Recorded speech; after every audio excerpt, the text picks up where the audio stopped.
Hi, my name is Gail Drummond. I'd like to introduce a book called Meet Addy by Connie Porter. The genre is historical fiction. And basically, what would you do if you were a slave during the Civil War? And would you try to run away to freedom? That's the dilemma that Addy faces. Addie's a young slave girl who lives with her parents, her brother Sam, and her 1-year-old sister Esther during the Civil War. And one night, Addy hears her parents talking about running away to freedom. But before they can carry out their plan, Addy's father and brother are sold. So I'd like to read a part of the chapter about after Addy's brother and father are sold. It was late on Friday afternoon, nearly a week after Sam and Papa had been sold. Addy and the other children were worming tobacco plants. They were to work their way down the long rows, turning over every leaf to find the worms and kill them. It was a job Addy hated. She didn't even like looking at the worms. To kill them, she had to either squish them with her hands or squash them under her bare feet. Addy's mind was not on her work. All her thoughts were about Papa and Sam. Hey, I got a riddle for you, Sam, she thought to herself. What's heavy as a full pail of water, but still empty, empty, empty? Give up? It's my heart. She peeled the worms off some plants, but forgot to look under the leaves of others. When she came to the end of her second row, the overseer came along behind her to check her work. Addy was just starting the next row when she saw the overseer storming toward her. He had his whip in one hand. She started to run, but he got to her before she could take a step. Addy raised up her hands, thinking he was going to hit her. But he did not hit her. He dropped the whip and pulled Addy's hands down from her face, yanking her toward him. Holding her wrist in one of his large hands, he opened his other hand. Addy saw what he held: live worms. Worms that Addy had missed. The overseer forced open her mouth and stuffed the still twisting and wiggling worms inside. Addy began choking. Eat them, the overseer growled. Chew them up, every last one of them. If you don't, I'll get some more. Addy gagged as the worms' juicy bodies burst in her mouth. That'll teach you to mind your work, said the overseer. He shoved her away, and Addy crumpled to the ground as he turned to leave. It was dark when Mama came home to the cabin that night. She had baby Esther on her hip. There was no fire in the hearth. Addy lay curled up on her pallet. Her face, arms, and legs were streaked with dirt, and her feet were covered with mud.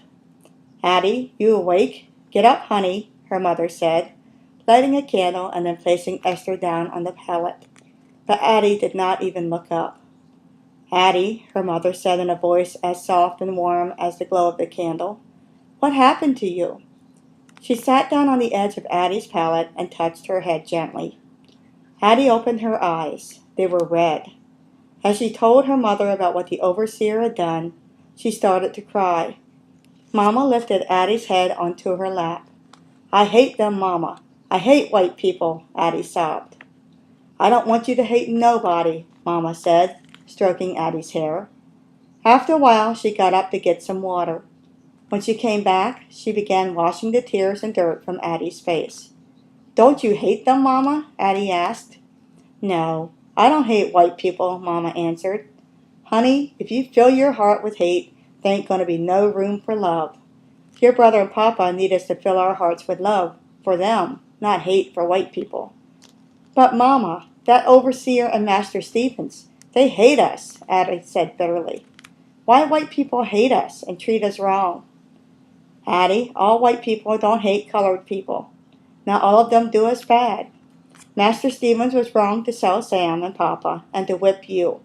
But, Addy, people can do wrong for such a long time, they don't even know it's wrong no more. What's worse is when people hurt each other and don't even care if they're hurting them. Like that overseer. He a mean man. That's what hate do to people. I don't want you to ever be that kind of person. Esther began crying. Addy reached over and handed her rag doll to the baby. Esther quieted down. Addy, there's something I need to talk to you about, Mama said slowly. Something serious. You listening to me? Your papa and me talked about something before Master Stephen sold him and Sam. Papa was worried about the war and times getting hard. Addie knew what her mother was going to say. With all that had happened in the past week, Addie had almost forgotten about the secret she had been keeping, but now she let it out. You and Papa planned for us all to run away, Addie said. How did you know that? Mama asked. I heard y'all talking one night, Addie answered. I didn't mean to listen, but I couldn't help it. Then you already know we plan to go north, Mama said. Well, we still going. What about Papa and Sam? Addie asked. Shouldn't we wait for them and come back for us? They ain't coming back here ever again, no matter what, Mama replied. Papa's plan was to go to Philadelphia. He told Sam about it the day after you heard us talking. I aim to stick to that plan, and we're leaving tomorrow night.